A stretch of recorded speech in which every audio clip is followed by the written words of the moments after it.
Hello there. This is Moundmaker, and this is episode 3 of my Elden Ring Nightreign exploration guide. This time, I'm taking on forts. But before we get into that, I mentioned on episode 2 that I was working on detailed maps for great churches, but the program I was using crashed, and I decided to go with blob maps instead. Well, all of one of you requested I revisit the idea of higher quality maps, so I decided to do just that. And this time, I was going to use a medium that has avoided crashes for hundreds of years. Pen and paper. And I'm no cartographer. In fact, if a scout returned back to the king after spying on an enemy fort, and that king asked him to draw a map from memory on a McDonald's napkin, this is about the quality I would expect. So what's a fort in Nightreign? It's an early game option that you probably want to avoid mid to late game, unless you are visiting only to seek a stone sword key or loot the magic staff rack. But early game, they are a frequent second stop option after clearing the first camp. Your goal for second stop is normally going to be to get at least level 3, get a level 3 weapon, and get at least one stone sword key or more. Great churches also fill this role, and you should probably only go to one or the other. But this is about forts, and we'll explore which is a better option in a later episode. The first fort we're going to cover is the Lord Sworn Captain Fort. This fort has 1200 XP foot soldiers, 1800 XP soldiers, and there's a 5400 XP bounty on the Lord Sworn Captain's head. Total XP for clearing this camp is 27,600. This fort is of the smaller variety and is faster to clear than the larger variety. The outside features a merchant and some fences, which have a fancy name that I'm not going to try to pronounce, but they were designed to kill the horses of cavalry. There's 2 soldiers guarding the entrance to this area. Behind them are 2 foot soldiers and another soldier. They are guarding a low quality chest, open if you wish. The courtyard features a foot soldier right in front of you, and another one directly to the left of the entrance. He would normally be patrolling that left side, or taking his 15-minute break under the floorboards. And there's a soldier on a stairway to Not Heaven, and another foot soldier staying true to his name by being about a foot away. To the back of the courtyard is a soldier guarding a room full of chests. Each chest is of low quality, but I'd say 3 low quality chests make up a medium quality chest. There's certainly a chance higher than 0 that you'll get a blue weapon or a stone sword key. Up the stairs, there's 2 foot boys out on the overhang directly to your left. There's also a rotting corpse and extreme downward dog, if you're into that kind of thing. To your right, there will be another foot soldier who roams up and down the 2 sets of stairs in front of the boss area. There's 1 more foot soldier typically found along the back walkway, and the boss area features 2 more foot soldiers, giving the top level 6 total foots. The boss here is pretty simple. If you're going to try to range attack him, you want to clear most of the enemies up here first, as they will try to disrupt your ability to attack from range. Most melee characters can keep him stun locked, so it's mostly just a stamina management game from there. And those who can't stun lock him can go for backstabs, as he's very easy to backstab. Once cleared, there's a high quality chest directly behind him. There's also a hitting one up here at the top of this flanking tower as well. Enter this room to find a rack with sorcerer staves, and a map that'll show you locations for talismans. There's also a corpse halfway up this tower, which as far as I know is only accessible if there's a nearby spirit jump that can reach it, or a spectral hawk flies over top and you drop down. There seems to be a high chance of a rare weapon dropping, as well as a ballista, which makes sense given that the only soldiers who could be effective from up here are ones using ballistas.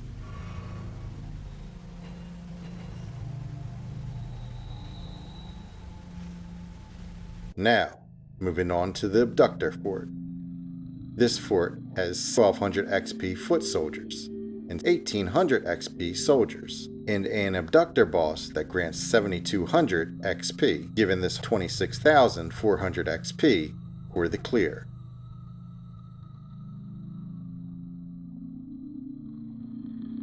This fort is laid out exactly like the last camp, with no layout or loot differences. The only difference is enemy placement, so my focus will be mainly on those said enemies. The merchant is in the same location as the last fort. The front entrance is less guarded, featuring just 2 foot soldiers and 1 soldier. Up the stairs and through the entrance, you walk in on the world's worst gank squad, a group struggling to 5v1. The Abductor isn't much and really only has 2 attacks to worry about.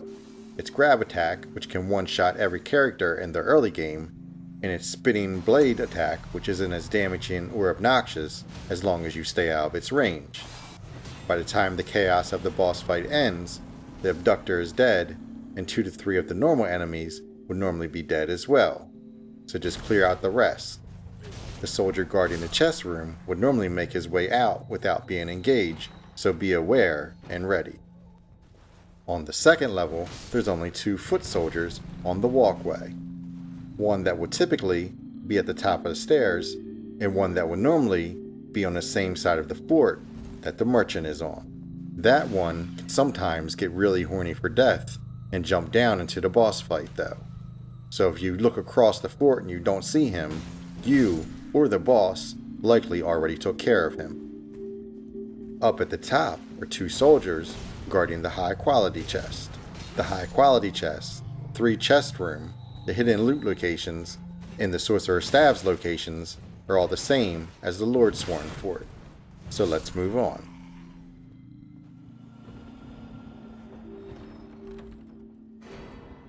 The next set of forts are of the larger variety. We'll start with the Guardian Golem Church. This fort features 720 XP slugs, 1,440 XP giant rats, 1,200 XP foot soldiers, 1,800 XP soldiers, and a Guardian Golem boss worth 5,400 XP. The total you'll get for clearing this whole fort is 35,004 XP. There's nothing interesting about the camp in front of the fort, and the merchant is under the bridge, as is the entrance. There's 3 giant turds that have been flushed out of the sewer, and they're waiting for you here. Wipe them away. Then get this final spot that you missed. And that rat just ate musty remnants that were floating in the air, and that's disgusting. 2 more giant rats are in the first room. These rats are bigger HP spongers and can be a lot more difficult than soldiers, but for some reason, they are worth 360 less XP. There's a rat and more sewer slugs up here, and an unfortunate final resting place for this corpse. Up the stairs, you encounter a foot soldier.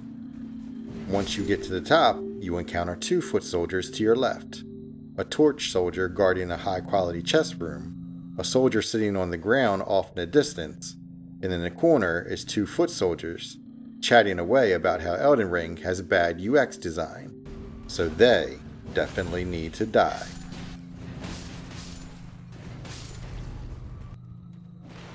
There's 2 more foot soldiers around the corner and another soldier off in the distance.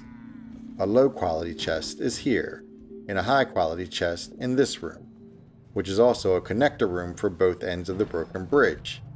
If you're just here for the stone sword key, you can stand on this area of the floor to open up the gates for a quick exit.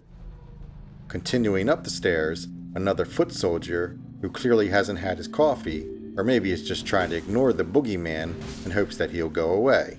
Either way, GG. On top of the fort is the boss, a Guardian Golem. This one, far less annoying than his brother in the Great Church. He basically has this stomp move and a bow that can apparently shoot someone from halfway across the map, but not someone who's directly under him. After killing him, run over to this corner to find another soldier who puts all his stat points into looking busy and no stat points into awareness.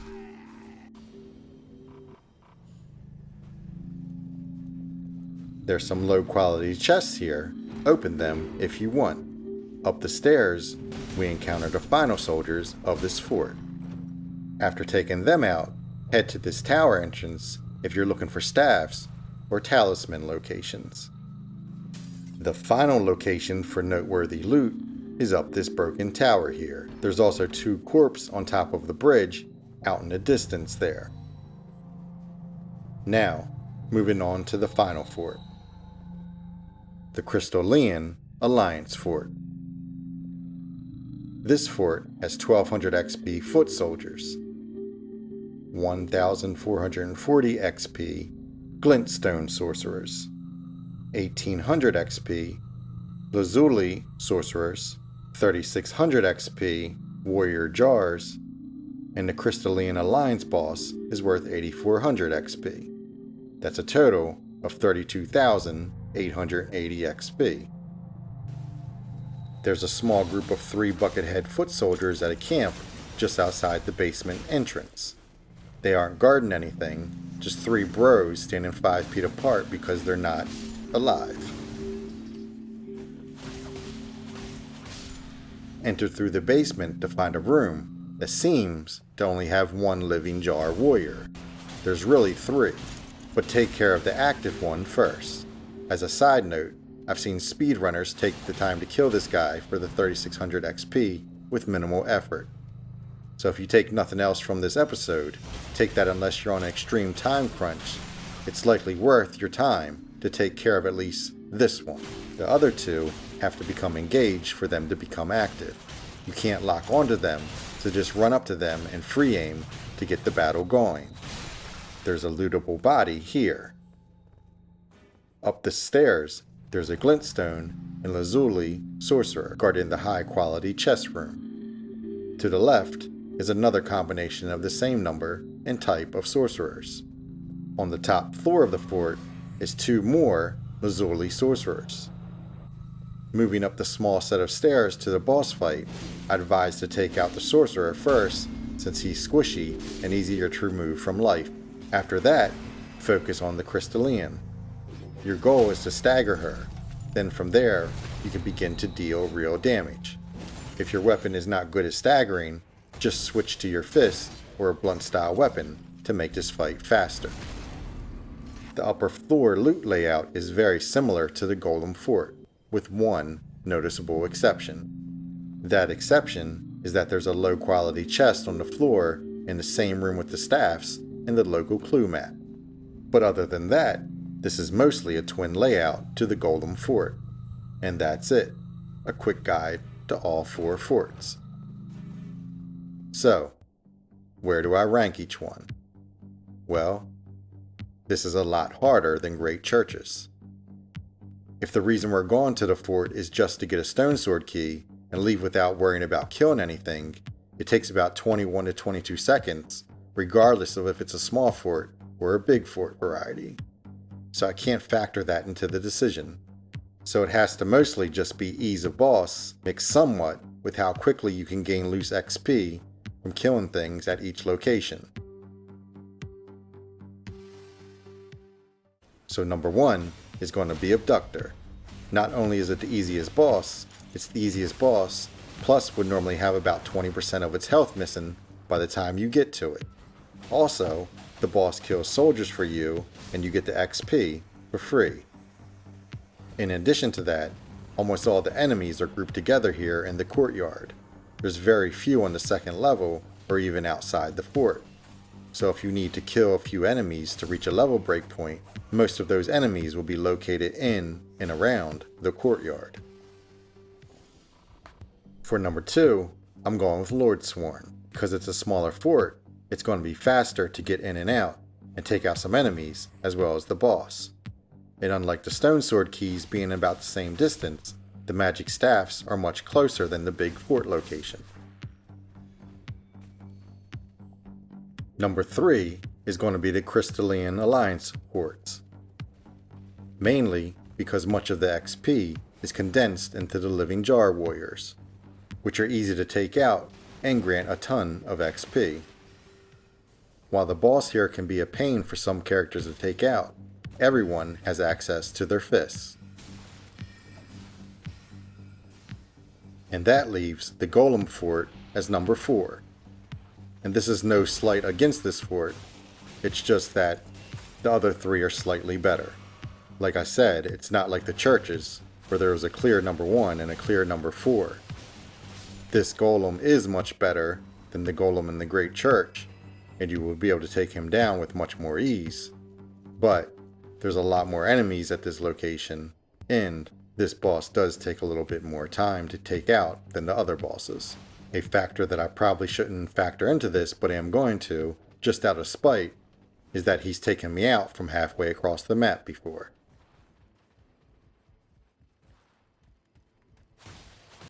So get out there, use this knowledge to improve your fortune. If you're somehow giving your best effort and still struggling, it's possible this game just isn't your forte. It's also possible you just need more practice to increase your comfort, so always keep trying, and never forfeit. I'm Moundmaker, and until next time.